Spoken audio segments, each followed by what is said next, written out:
Hello everyone, my name is Waqas Sultani and thanks for coming in my PhD defense presentation. The title of my presentation is Weakly Labeled Action Recognition and Detection. So the main motivation for this research is that we humans are social species and we try to interact with each other and learn the actions and behaviors of each other. In the computer vision, we want to develop the same kind of technology for the computers so they can also understand the behaviors and actions of the human being. It has several applications, for example, in the human-robot interaction, where better understanding of a human action can help the robot to serve the human better. It also has applications in crime detections or anomaly detections. Athletes can use this kind of technology to analyze their sports skills and to improve it. And finally, we can use this kind of technology to improve the content-based video retrieval. So before diving into the details, I would like to go through some of the key terms that I will use during my presentation. So the action recognition means that given a video, we want to know what action is happening in the video. But in the action recognition, we don't care about where the action is happening. So for example, in this video, the action is diving. Action detection is a much more complicated problem where in addition to recognizing an action, we want to locate an action. We want to put a special temporal bounding box across an actor. Action localization means that given a long video and we know what action we are looking for, so we want to put the special temporal bounding box across an actor from specific frame from in which he is performing an action to the specific frame when he ends the action. For example, in this video of throw discus, we want to put the special temporal bounding box when the actor is actually performing that action. Weakly labeled action recognition means that, again, we want to recognize the action on the video level labels, but in addition to that, we want to estimate some kind of discriminative or foreground regions that can help us to boost the action recognition accuracy. We call it weakly labeled because we don't know exactly where these elements, we don't have annotation for these discriminative regions. Finally, the weakly labeled action detections, that means that we have a bunch of videos and we want to train an action classifier. And we don't have the special temporal annotations, we just have the video level annotations. So we train a classifier and during the testing that can give us special temporal location of an actor in the video. So here's the outline of my presentation. First, I will go through human action recognition across datasets. Then we will discuss about automatic action annotations using weakly labeled videos. Then we will go through video action localization using web images. And finally, we will discuss unsupervised action proposal ranking. So this is a first chapter of my dissertation, and it was published in CVPR 2014. So the main motivation for this project is that the action recognition accuracy drops across the datasets. So when we train a classifier on a USEP50, which is one of the action dataset, and we test on the same dataset, we get 70% accuracy. However, when we change the testing dataset to HMDB51, which is another action dataset, we observe the significant drop in accuracy. Similarly, we can observe the similar kind of patterns for other action recognition, cross-dataset action recognition problems. So this is a serious issue. So there's 2 points, main points here. So the action classifiers actually is learning the background, and the dataset, action dataset have discriminative backgrounds. In order to validate these 2 points, we actually performed experiments using the background motion features and global scene descriptors.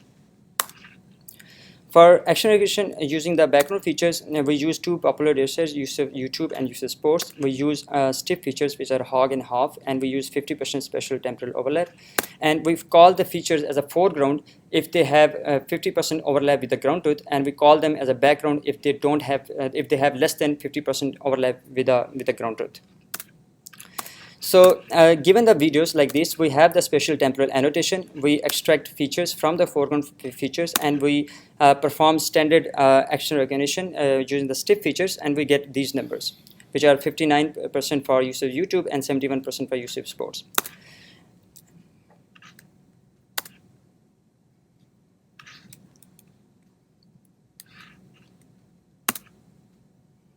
Okay.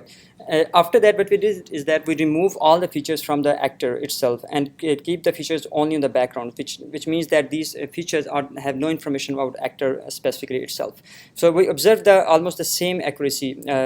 Perhaps it's just better for use of sports. So these results actually confirms that the dataset background itself has so much information that the classifiers can even perform reasonably well, even we don't have the information about the actor itself. There are some other experiments that I did, which I'm not going to show you here in dissertation, where we used the global scene descriptors and we observed that the same kind of phenomena, that the action data sets have discriminative backgrounds and they hurt the classifier performance. So based on these findings, we actually propose a foreground focused representation where we want to focus on the foreground, the actor itself, and want to mitigate the effect of the background. The straightforward ways to do this is to do the action localization or using the binary foreground segmentation, but they are itself a difficult problem. So instead, we propose to estimate the confidence on each pixel being the part of the foreground, and then we use it for the video representation. So given the video, we actually compute the motion gradients, the color gradients, and saliency, and then combine them in the 3D MRF to smooth out these scores. And then we get the final score, and this score is basically give us the weight or the probability that how much probable this pixel belongs to the foreground. So specifically for the motion gradient, we use the optical flow gradient, Frobenius norm of the optical flow gradient. For the color gradient, we use the lab color space. And for the visual saliency, we use actually a frame-based saliency method. So we use this saliency method because in the action videos, the actor receives most of the attention and hence contains important information. So all three features that we have actually are on the frame-based information. So and we are dealing with the video. So we actually smooth out this score using the 3D MRF. So what we did is that we first combine all these measures and then normalize them, and then we use the 3D MRF to do that. So in the 3D MRF, each node is connected to the 4 of the spatial neighbors and 2 temporal neighbors. So one frame forward and one frame backward. So this is the formulation for the MRF. So this is a unit term and this is a binary term.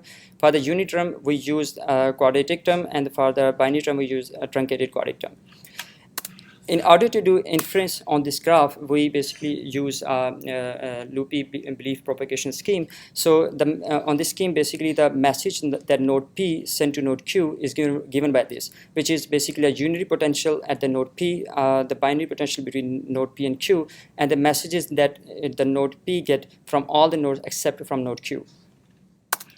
And the belief vector at node Q is given by this formulation, which is again the unary potential at node Q and the messages that it gets from all the other nodes. So we run these iterations for fixed number, run this inference at a fixed number of iterations, and finally we get the weight for each pixel.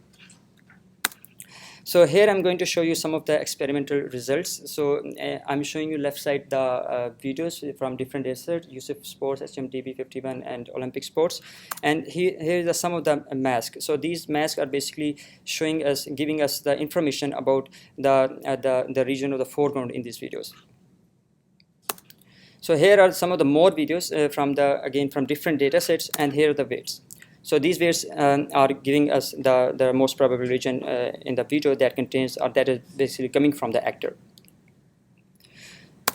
So our next challenge is to use this information to improving the cross-dataset action recognition accuracy. So the traditional way to use do the action recognition is to use the bag of words, so which has 3 main components. One is the codebook formation, then the histogram formation, and the similarity measure, which is a kernel. So I'm going to show you these concepts using simple illustrations. So given the video, we actually extract features, we cluster them, and these clusters basically make the codebook, and we measure the frequency of occurrence of each feature, and that make the histograms. And some of these features are coming from the background, and some of these features are coming from the foreground. So the first thing that we improve is to use the weighted codebook instead of the regular codebook. We actually make the codebook biased toward the foreground feature. So we actually get the average of the weights within each Q byte, and which is basically a descriptor in our case, and then we use these weights for the clustering optimization. So here's the weight for that we use for each features, and they actually make the clusters that we're getting for the clustering looks more visually similar to the foreground features. In the normal histogram formation, we basically have each of the clusters, or each of the features actually contribute equally to the histogram formation. However, in our case, we actually changed that the contribution from each features, and we the features that are coming from the foreground, we use the high weights for that, and the features which are coming from the background, they are getting the low weights. So their contribution to the histogram is being reduced. So visually it looks like something like this. So when we have weighted histogram, so suppose these features are coming from the background, and since we reduce their contribution, they are is kind of because they have the low weights because they are coming from the background, so their contribution to the histogram is reduced. So this weighted histogram itself has some limitations. So because the actor in the most of the videos are in many of the videos small, so we have lots of feature from the background. So ultimately, when we have the lots of feature from the background, their contribution to the final histogram is actually again is a significant, something like this. So in order to handle this thing, we propose a new representation, which is a foreground focused based histogram decomposition. So what we did is that, given a video, we divide it into the different divide the video into the different regions, and these regions are based on the weights that we are getting from the weights that we're getting from these different cues that we discussed before.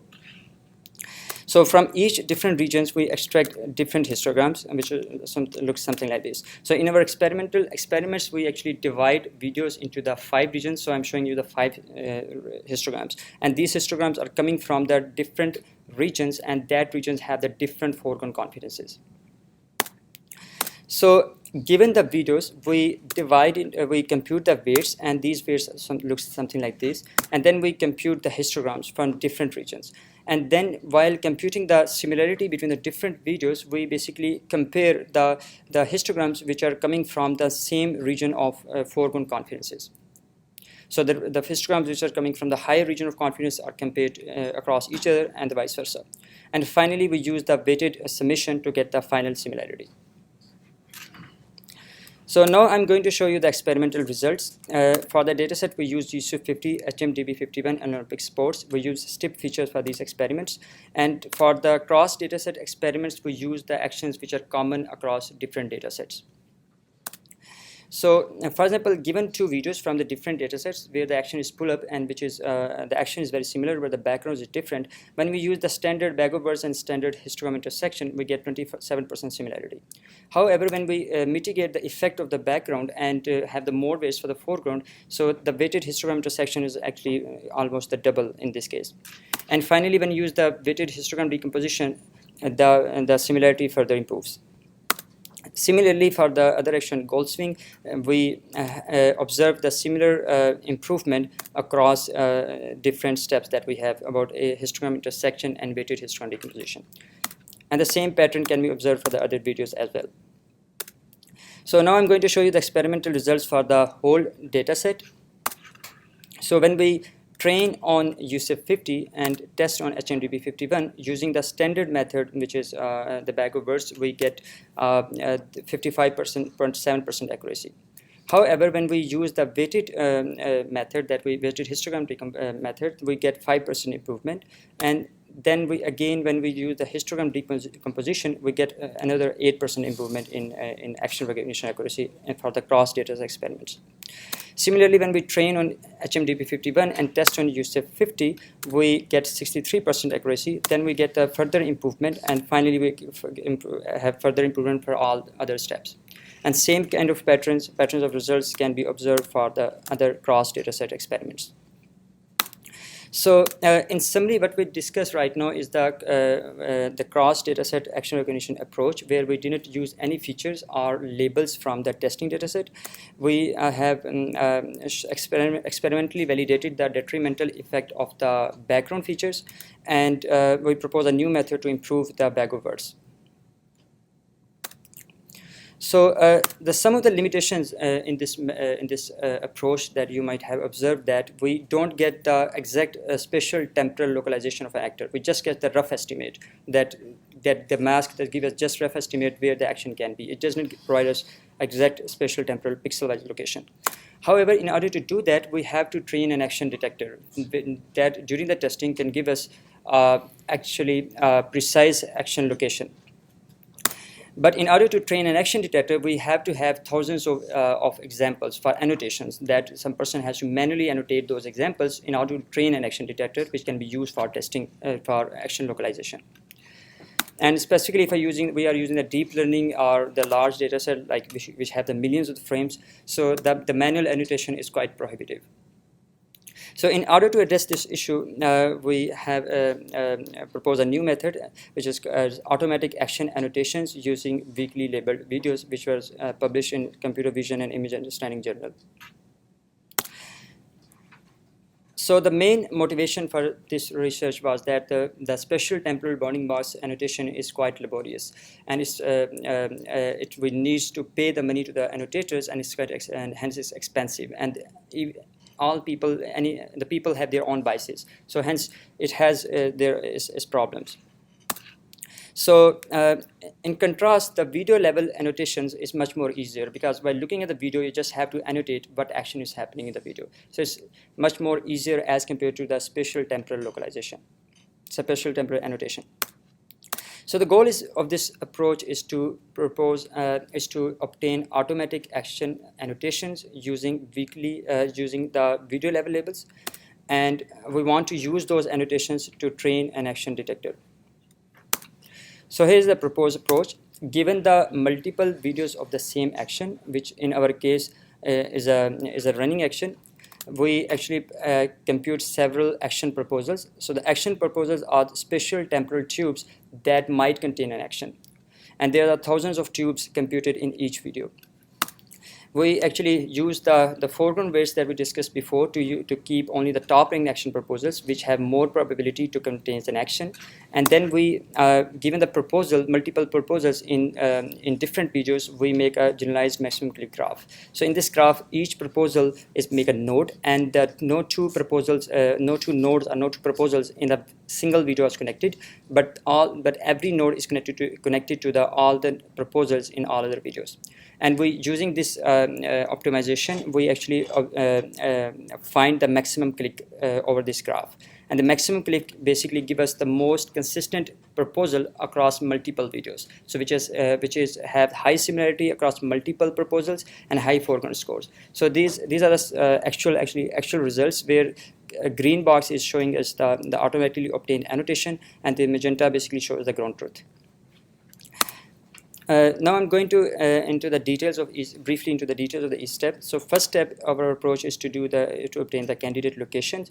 In order to obtain that, we employed hierarchical clustering of improved dense trajectories. So these special temporal in the videos, I'm showing just the 3 action proposals, and the color is chosen randomly. So they basically capture the different spatial temporal extent of the nectar.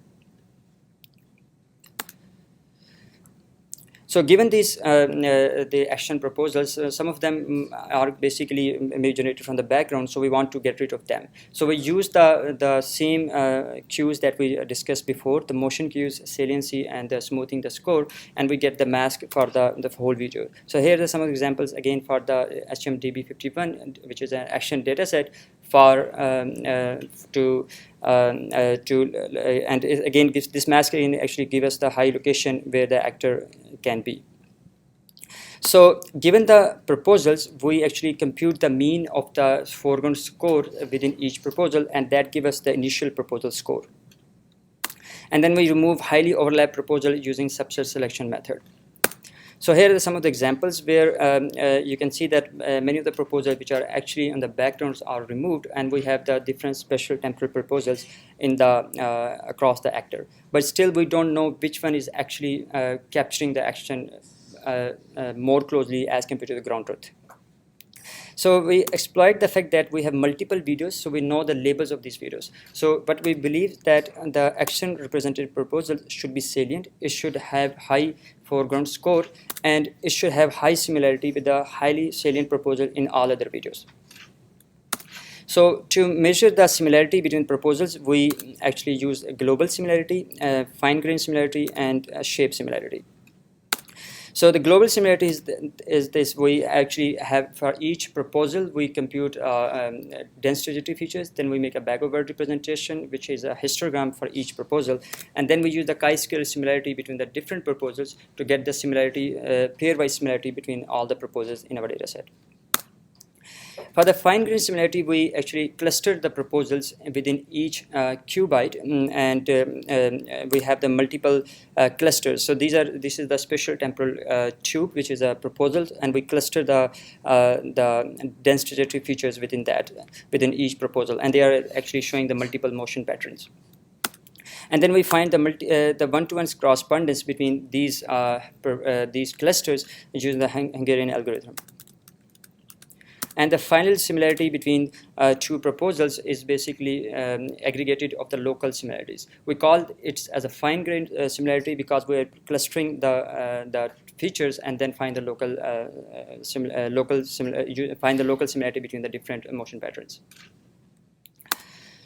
For the proposal shape similarity, we actually built on the fact that the different like the proposal shape itself is have a crucial information. Irrespective of what action it contains, the shape of the proposal, which is the spatial like the width or height of the proposal, is contains useful information. So we want to exploit this as well.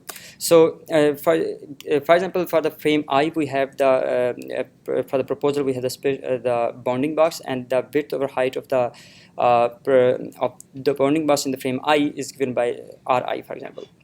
So given the proposal X and proposal P, we actually make a time series. So this R1 is basically shows the ratio of width over height in the frame 1 and width over height in frame 2 and so on. And we have the n proposals, n number of frames for proposal X. And similarly for the another proposal, we have the m number of frames. And because different people perform the action with the different speeds, so these actually the length of these proposals are different. And we use the dynamic time warping to find the similarity between the two series. So once we have the foreground scores and we have the similarity between the different proposals, we find the best action representative proposal using generalized maximum click graph. So given the multiple videos of the same action, where this boxes is basically showing the action proposals and the color is chosen randomly, we connect each proposal with all the proposal in all other videos. So this proposal red is connected to all the proposal in another video. And again, and also this proposal is connected to the same proposal is connected to all other proposal in all other videos. So it's kind of dense graph. Similarly, if the other proposal, if we connect it into all other proposals in the other videos, but no two proposals in the same videos are connected, and so on.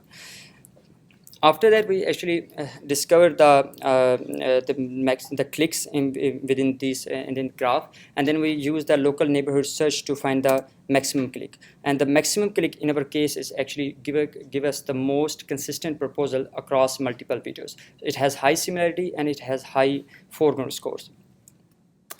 So the formulation of the GMCP graph is something like this. We're given the proposal, which is node in our case. We connect it to all proposals in all other videos, but no two proposals are connected.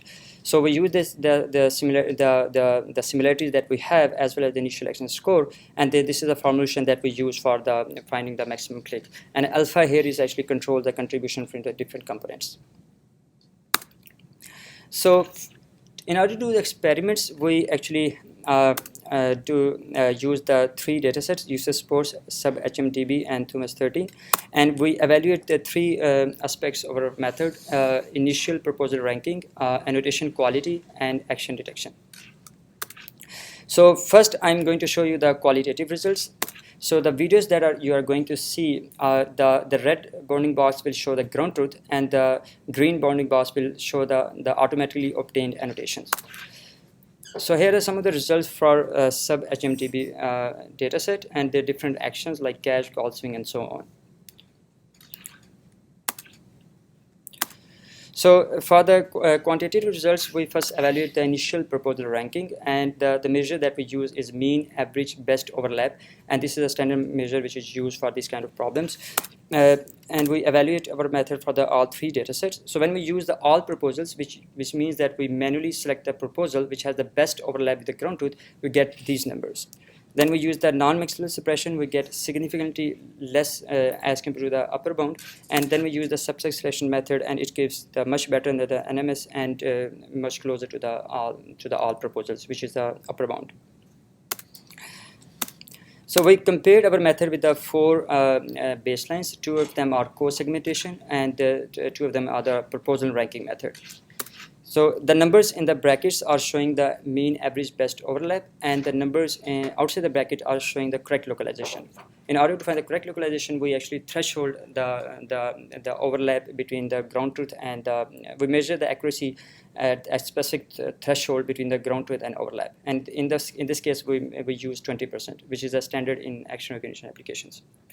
So we observed that for all three datasets and for all four methods, our method performs significantly better than the baselines. For some of the datasets, it's 20 to 30% better on all four measures.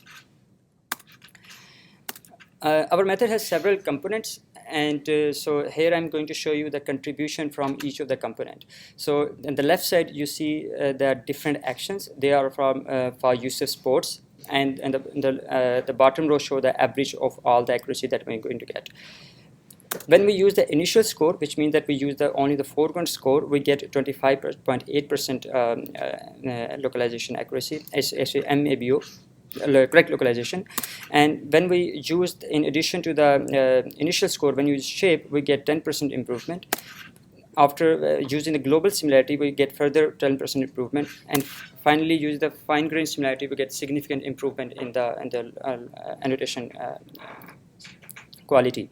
And this basically table basically shows that each of the component of the method is actually contributing to the final accuracy. So once given the annotations, we use these annotations for action recognition, action detection application. So given these annotations, we compute the features and we train the classifier, and we test it on the testing videos. So here I'm going to show you the experimental results for sub-HMDB, and we use on the bottom side you see is false positive rate, and the column side you see is true positive rate. So here the three curves. The red curve shows our method, and the yellow and green curves shows the methods for the two baselines. And upper the curve, the better is the results. And this basically shows that our methods, our annotations that we get from our method performs better than the annotation that we get from other two baselines. And here's the quantitative results from that is we infer from the above graph. So we have the area under the curve over this graph, which is we have better than the baselines, and we also have the mean average precision, which is in our case is 4% better than the baselines. We repeat the same experiments for another dataset, which is THUMAS13, and it contains actually 24 actions and 200 videos.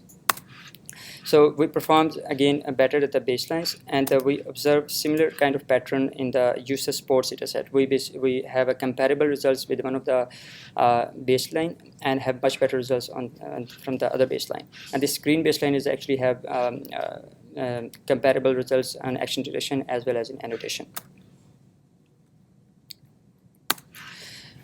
So one of the limitations of this approach is that we, as you might have noticed, that we assume, the first assumption is that we have multiple videos of the same action. So the problem is, but if we don't have multiple videos of the same action, so how we can do the localization?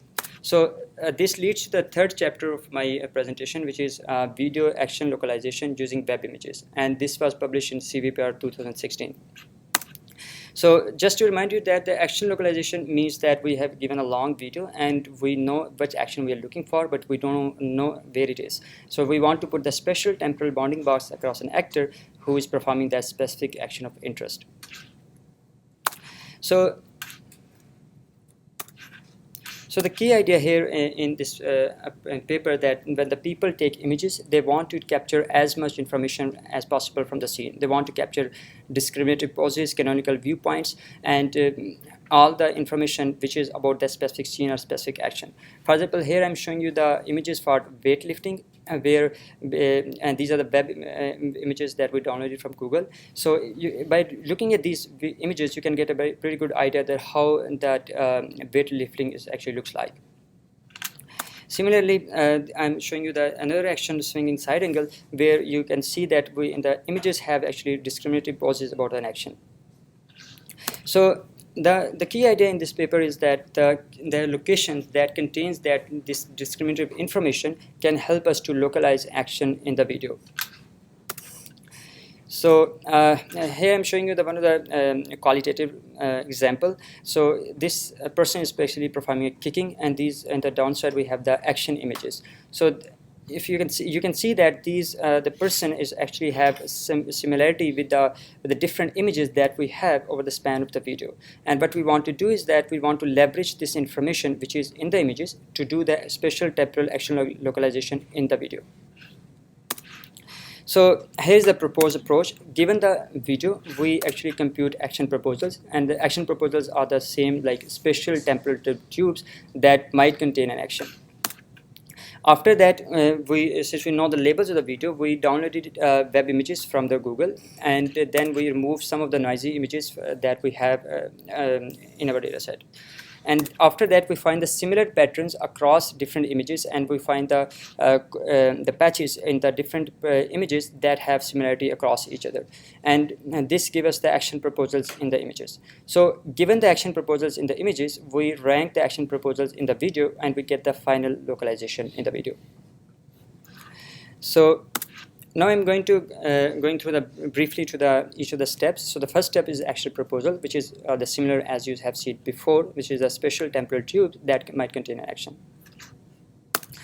So the second step is and our approach was to use the web images. So in experiments, we downloaded around 300 to 400 images from the web using the textual query, using the name of the action, and we compute the CNN features in each image, and then we make a fully connected graph, and then we remove the noisy images using the random walk.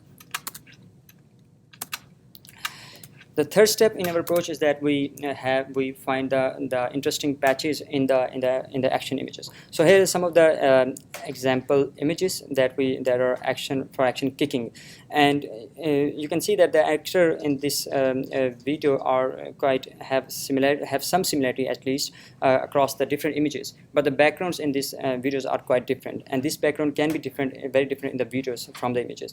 So what we want to do is that we want to put the boxes across the actor who is performing the action.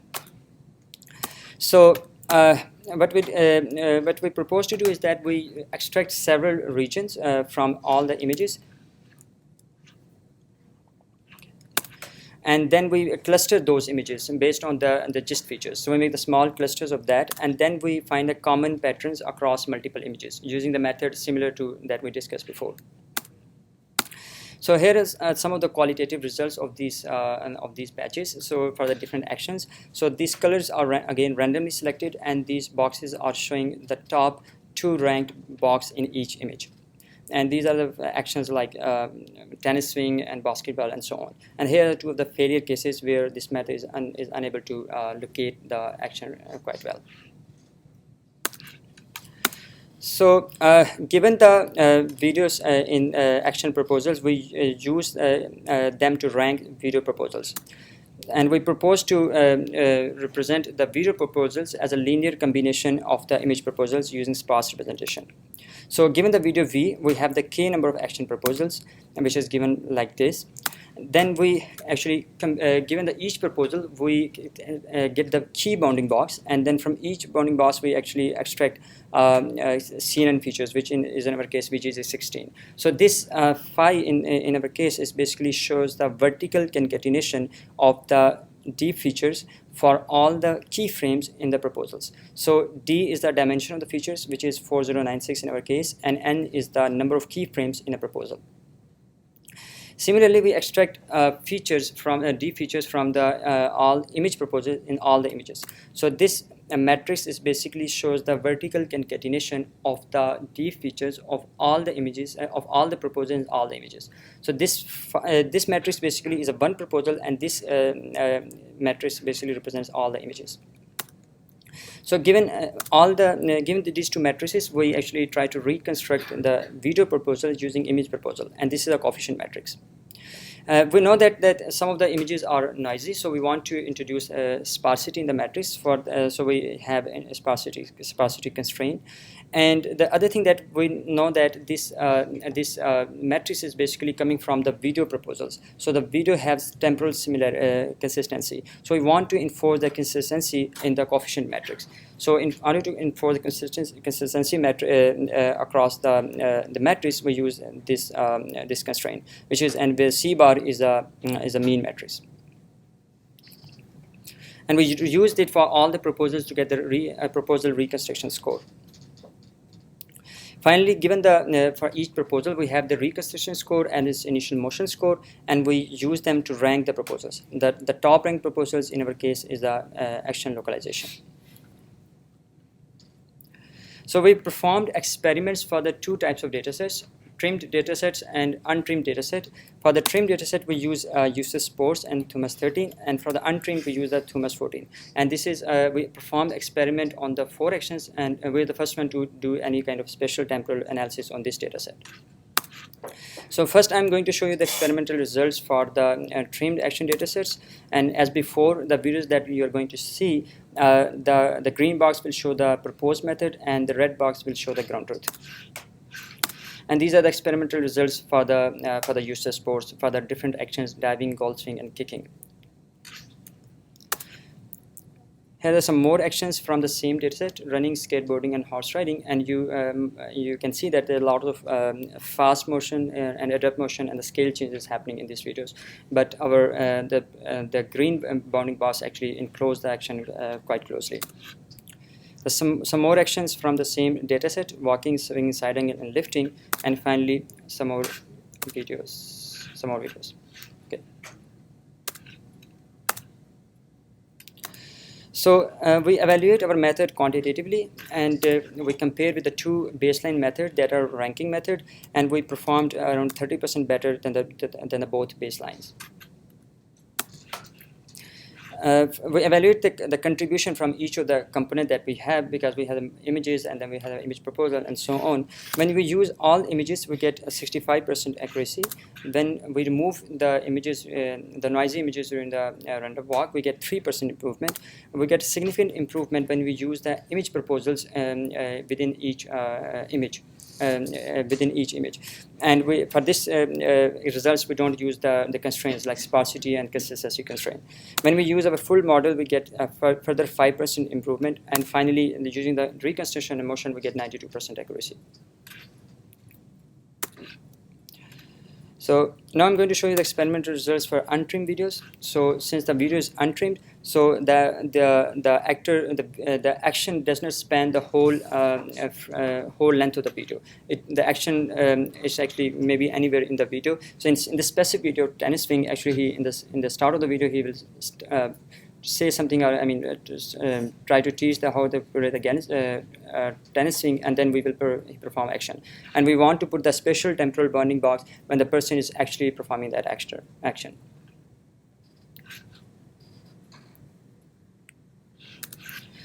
And here's one more example in the third discuss, where the person in the start of the video is actually performs an action, but after some time actually he stopped doing that action, and we want to have the same kind of box on that object.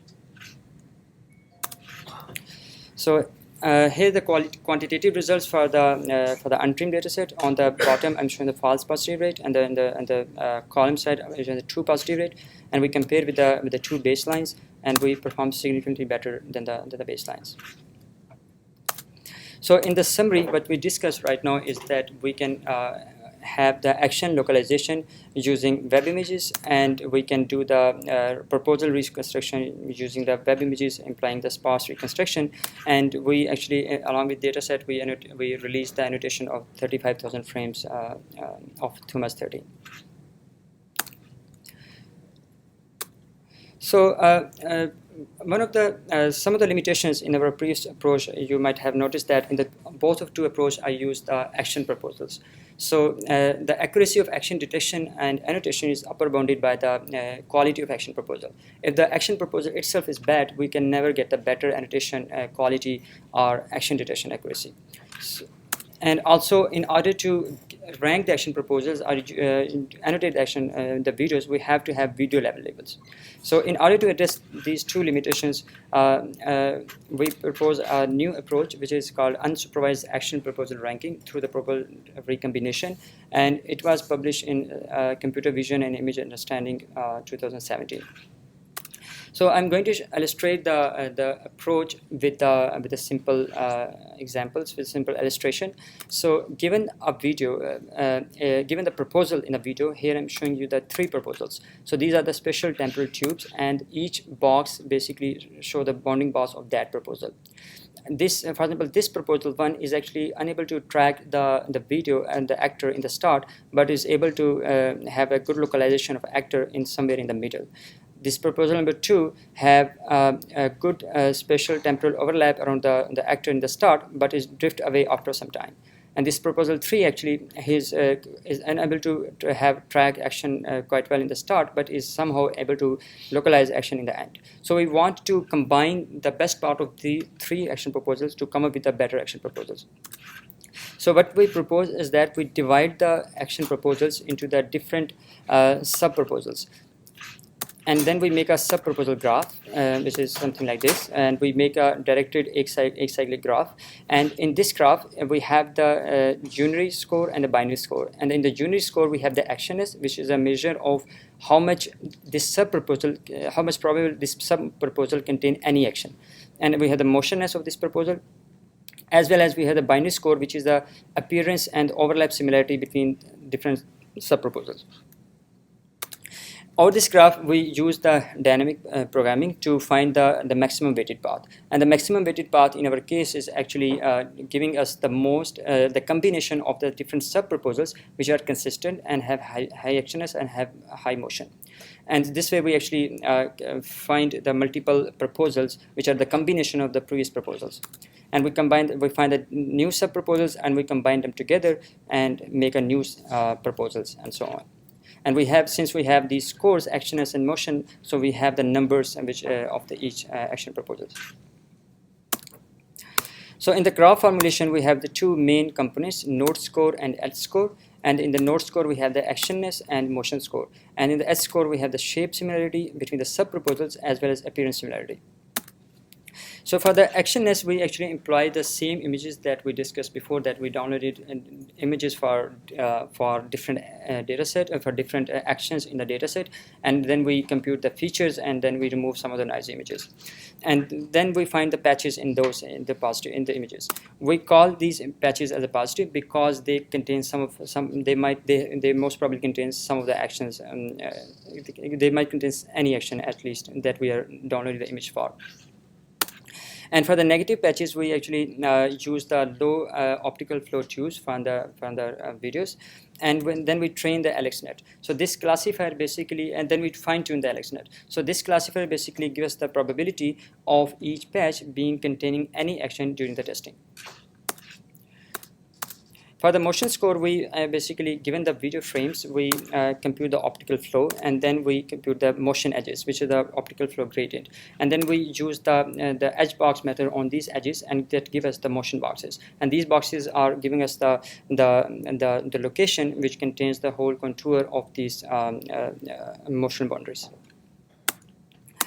And for the score, we basically compute, given the two sub-proposals, we find the similarity between the last bounding box in first proposal and the first bounding box in the subsequent proposal.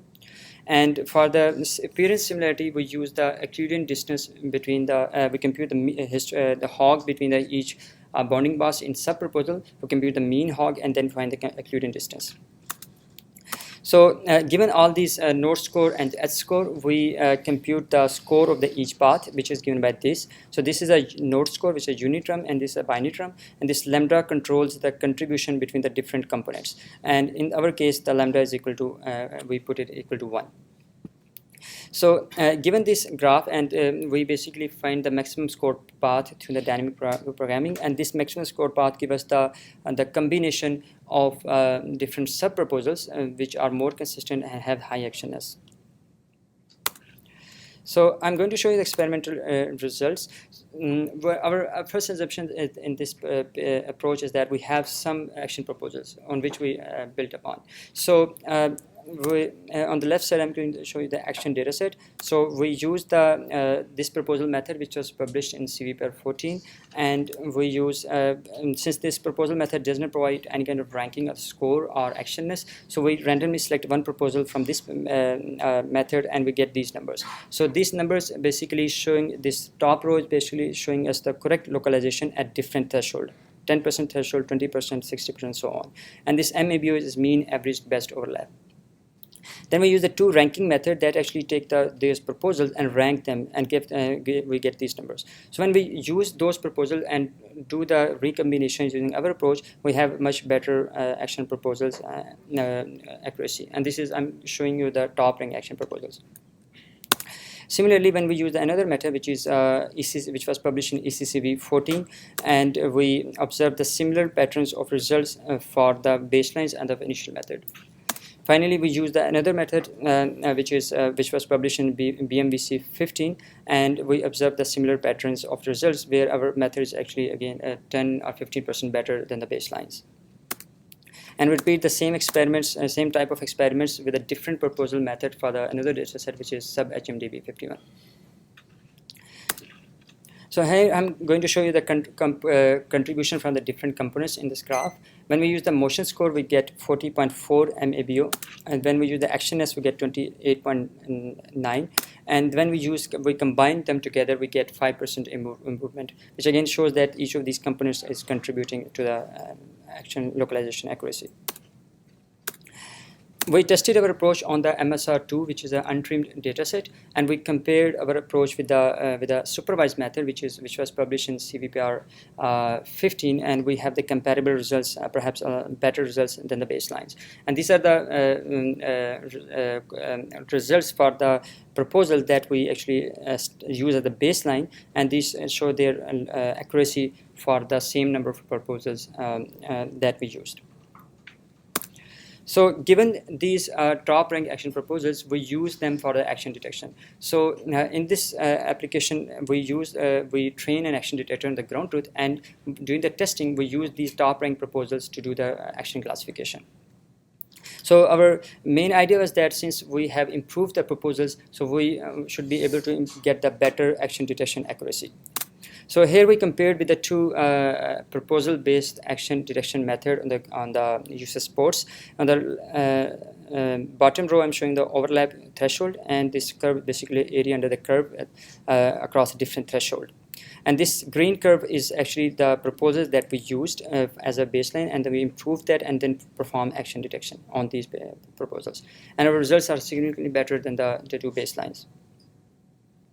And here are some of the results on Thomas 13, and we have slightly better results than the method that we are compared with. So in conclusion, we discussed about action dataset discriminative the action dataset had discriminative effects, and we propose a new process for obtaining the pixel confidence, and we show that by mitigating the effect of the backgrounds, we should be able to get the better cross dataset action recognition accuracy. we use the multiple videos of the same action to get the automatic action annotation, and we use the shape and motion similarities between the different proposals to get the action annotations. And we also discussed about how we can obtain action localization using web images. We showed experiments on the untrimmed dataset, and we used the reconstruction error as a similarity measure between web images and video frames. And finally, we introduce the unsupervised action proposal method, where given the underlying action proposals, we actually improve the proposal results as well as action detection. So here is the some of the future directions in which our methods can be improved. So in our method, we use unsupervised motion and saliency estimation using the recently deep learning based saliency information. This method that we can have the better mask around the actor, and the fusion of this kind of foreground mask with the deep learning, where we focus on the actor, is expected to perform better. In the action annotations, we use simple bagovers approach, which is already known to have lower accuracy as compared to deep networks. So using the deep representation instead of using the bagovers is expected to improve the results.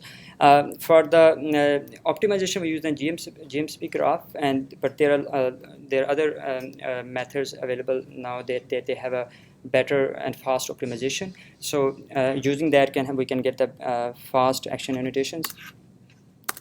For the action localization, we use web images to rank the images proposals in the videos, but we didn't use them jointly. Actually, in the initial experiment, it doesn't work quite well, but I still believe that using the images and videos jointly is expected to perform better as compared to using images and videos separately.